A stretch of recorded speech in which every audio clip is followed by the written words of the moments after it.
Hello everyone, today I am gonna tell you about the chemical effect of electric current. This is what the chapter name. So इसमें हमें ये सब चीज़ों की ज़रूरत पड़ेगी. First of all, you have to know the roughly knowledge of what is a conductor. तो conductor guys आपने पढ़ा होगा कि कंडक्टर क्या है. कंडक्टर वैसे मटेरियल हैं जिनसे इलेक्ट्रिसिटी पास होती है और जिनसे ईजिली पास होती है, ठीक है. तो उसे हम कंडक्टर बोलते हैं. और जितने भी मेटल्स हैं, एल्युमिनियम, कॉपर, आयरन वगैरह, जितने भी हमारे मेटल्स हैं वो good conductor of heat and electricity होते हैं. और जिनसे इलेक्ट्रिसिटी कंडक्ट नहीं होती है उन्हें हम कहते हैं नॉन कंडक्टर या फिर poor conductor of electricity. In sometimes उन्हें इंसुलेटर्स भी हम बोलते हैं. तो जिन वैसे सब्सटेंसेस जैसे ये हमारा पेन है, प्लास्टिक है, रबर है और आयल है, वुड है, स्टोन है, ये सब जो चीज़ें हैं उनसे इलेक्ट्रिसिटी पास कभी नहीं होती है. इट मीन्स वो बैड कंडक्टर ऑफ इलेक्ट्रिसिटी होते हैं. नेक्स्ट वन इज़ अब जैसे सॉलिड मेटल्स क्या होता है, आपने मेटल्स की प्रॉपर्टीज़ में पढ़ा होगा कि metal is a solid substance. Sonorous होता है, डक्टाइल, मैलिएबल होता है. इट मीन्स हमारे बस सॉलिड से उसे मतलब है कि सॉलिड सब्सटेंसेस से इलेक्ट्रिसिटी तो पास हो रही थी क्योंकि वो मेटल थी. अब क्या लिक्विड से भी इलेक्ट्रिसिटी पास हो सकती है? Yes, definitely. Liquid is also a good conductor of electricity but not the plain water. अगर हम वाटर में थोड़े एसिड्स मिला दें, सॉल्ट मिला दें, तो वो हमारा एक कंडक्टर को डिनोट करता है. जैसे जैसे हमारा, तो हमने सीखा कंडक्टर्स क्या हैं जिनसे कि इलेक्ट्रिसिटी फ़्लो होती है. जैसे जितने भी हमारे मेटल्स हो गए, copper, aluminium, silver and gold. Silver से सबसे ज़्यादा इलेक्ट्रिसिटी फ़्लो होता है, मतलब ये सबसे बेस्ट कंडक्टर ऑफ इलेक्ट्रिसिटी होता है. ये सारे जो हैं वो कंडक्टर्स कहलाते हैं इलेक्ट्रिसिटी के. और नॉन कंडक्टर्स होते हैं जस्ट उसका रिवर्स्ड, यानी कि जो नॉन मेटल्स हो जाएंगे, जितने भी जैसे हमारे वुड, चारकोल, स्टोन, आयल, ये सारे, रबर, प्लास्टिक, जितनी भी चीज़ें हैं जिनसे इलेक्ट्रिसिटी का कंडक्टर नहीं हो रहा है वो हमारे नॉन कंडक्टर में आते हैं. तो कोई भी चीज़ को, इलेक्ट्रिसिटी को प्रोड्यूस होने के लिए क्या चाहिए? एक कंडक्टर चाहिए और उसके लिए एक सर्किट को कंप्लीट होना चाहिए. सर्किट शुड बी कंप्लीट, तब उससे इलेक्ट्रिसिटी हमारा फ्लो होगा.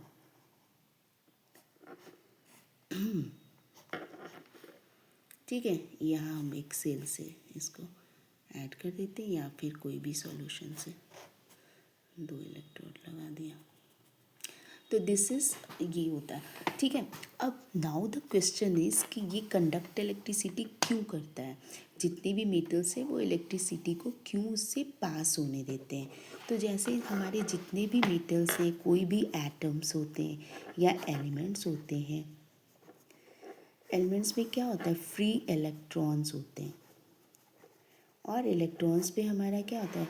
जस्ट रिमेंबर द एटम का स्ट्रक्चर. तो एटम के स्ट्रक्चर में क्या होता है? This is the nucleus and nucleus consist of proton और न्यूट्रॉन, जो कि इसको पॉजिटिवली चार्ज होता है. एंड आउटसाइड वाले लेयर में क्या फ्लो करते रहते हैं? Electron. And what is the charge on electron? That is negative charge. तो ये जो नेगेटिव चार्ज है, ये इसको फ्री इलेक्ट्रॉन्स होते हैं जो कि काफ़ी मूव करते रहते हैं, एक राउंड लगाते रहते हैं ऑर्बिट में. तो ये electron charge, that is the main factor of conducting electricity. क्योंकि ये नेगेटिवली चार्ज होता है, ये कैरी करता है चार्ज को. जैसे ही इसका सर्किट कंप्लीट होगा या फिर जैसे ही हम इसमें कुछ इससे इलेक्ट्रिसिटी को प्रोड्यूस करने की इसमें कैपेसिटी होती है. It has the capacity to produce electricity. तो these are the charge carriers. So, due to these charge carriers only, conductors can conduct electricity. जितने भी metals हैं, they are having a charge carrier. Charge carriers are nothing but they are the free electrons moving in the orbits of the metals. और that's why they will conduct electricity. तो electricity produce करने के लिए first of all you have the charge carriers. Charge carrier बहुत ही basic thing है. ये charge carrier electron free electron के वजह से इलेक्ट्रिसिटी इसमें पास करती है, pass electricity. Now the question is, जितने भी मेटल्स हैं वो तो सॉलिड हैं. सॉलिड से तो सॉलिड मेटल्स से हमने देख लिया कि इलेक्ट्रिसिटी फ्लो हो रहा है. It passes electricity. अब क्या है, क्या हमारा लिक्विड भी हो सकता है कंडक्टर? डेफिनेटली. लिक्विड्स में नॉट प्लेन वाटर जो है, प्लेन वाटर अगर हम लेते हैं तो that will not conduct electricity. लेकिन अगर हम इसमें एडिशन कर देते हैं सोडियम क्लोराइड जो कि हमारा कॉमन सॉल्ट है, तो कॉमन सॉल्ट को जब हम ऐड करेंगे किसी भी बीकर में, हम इसमें वाटर फिल कर देते हैं और सोडियम क्लोराइड को ऐड करते हैं, तो ये जो है जब हम इसे वायर से ऐड करेंगे तो इससे इलेक्ट्रिसिटी प्रोड्यूस होने लगेगा. क्योंकि द रीज़न इज़, लिक्विड में क्या होता है, सॉलिड में तो फ्री इलेक्ट्रॉन हमारा पाया जा रहा था, लेकिन लिक्विड में दीज इलेक्ट्रॉन, इसका जो, जैसे हमने सोडियम क्लोराइड को ऐड किया, they will convert into sodium ion and chlorine ion. तो ये पॉजिटिव और नेगेटिव आयंस में कन्वर्ट हो जाता है, and due to ions only that liquid will conduct as a conductor of electricity, good conductor of electricity. ठीक है, तो लिक्विड भी कंडक्ट कर सकते हैं electricity until and unless we are putting something. तो अभी तो ये सॉल्ट की बात हो रही थी. कुछ एसिडिक सॉल्यूशन जो होते हैं, जैसे H2SO4 हमने ऐड किया प्लस H2O, तो ये सॉल्यूशन भी हमारा गुड कंडक्टर ऑफ इलेक्ट्रिसिटी हो जाएगा. और सॉल्ट सॉल्यूशन, और अगर हमने बेस को ऐड करा जैसे NaOH, NaOH भी हमारा एक बेसिक सॉल्यूशन है. कितने भी हाइड्रोक्साइड जिसमें लगा है वो बेस होते हैं. ठीक है, तो ये एसिड सॉल्यूशन, जब भी सॉल्यूशन बनेगा तो H2O में या डाइल्यूट उसे करते हैं. सोडियम क्लोराइड जब हमने सॉल्ट का एडिशन करा वाटर में, तो वो हमारा एक गुड कंडक्टर ऑफ इलेक्ट्रिसिटी बन गया. इस सॉल्यूशन को कहते हैं हम इलेक्ट्रोलाइट,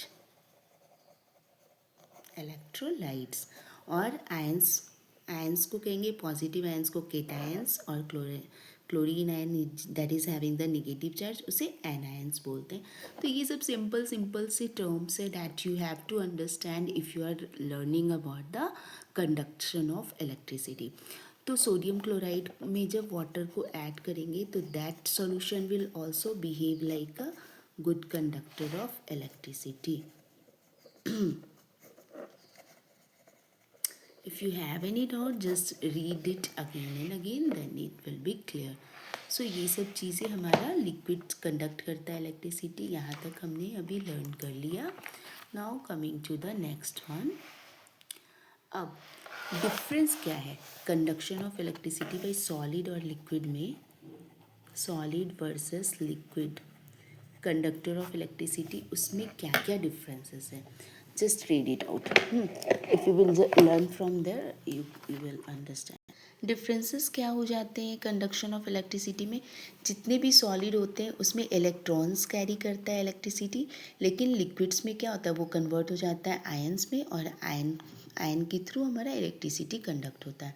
अब सॉलिड जैसे हमारा कॉपर मेटल है, उसमें इलेक्ट्रॉन अगर हम लिक्विड में डालें, कॉपर सल्फेट का सॉल्यूशन डालते हैं और इलेक्ट्रिसिटी पास करेंगे, तो कॉपर सल्फेट में कॉपर पॉजिटिवली चार्ज हो जाएगा और सल्फेट निगेटिवली चार्ज आएगा. तो ये दो आयंस का फॉर्मेशन हो जाता है. एंड जो भी पॉजिटिव आयंस होते हैं उन्हें कैटायंस बोलते हैं और निगेटिवली चार्ज को एनायंस बोलते हैं. जब इलेक्ट्रिसिटी सॉलिड से पास करते हैं तो क्या होता है, कोई केमिकल चेंज नहीं होता है. बट इन लिक्विड में केमिकल चेंज होता है, क्योंकि वो आयंस में कन्वर्ट हो जाता है ना, तो वो एक दूसरे से अटैच हो जाता है दूसरे वाले कंपाउंड से, तो that will make a chemical change, क्योंकि आयंस बहुत एक्टिव हो जाते हैं लिक्विड में. When electricity pass through copper wire से करते हैं तो उसमें कोई भी चेंज वगैरह नहीं होता है। नेक्स्ट कंडक्टिंग लिक्विड, तो लिक्विड जो कि कंडक्ट करते हैं इलेक्ट्रिसिटी उन्हें हम कहते हैं इलेक्ट्रोलाइट। अब केमिकल चेंजेस जो कि हमारा कंडक्टिंग इलेक्ट्रिसिटी पास होता है electric current through chemical effect. Electrolyte किसे कहते हैं? वैसे सॉल्यूशन जिसमें कंडक्ट होती है इलेक्ट्रिसिटी उसे इलेक्ट्रोलाइट कहते हैं। इलेक्ट्रोलाइट में क्या क्या होते हैं? केटायंस और एनायंस, जिसमें केटायन पॉजिटिवली चार्ज होते हैं और एनायंस निगेटिवली चार्ज होते हैं। अब फ्लो ऑफ दीज आयंस, जब सॉल्यूशन में इन आयन का जो फ्लो होता है जिसकी वजह से ही हमारा इलेक्ट्रिसिटी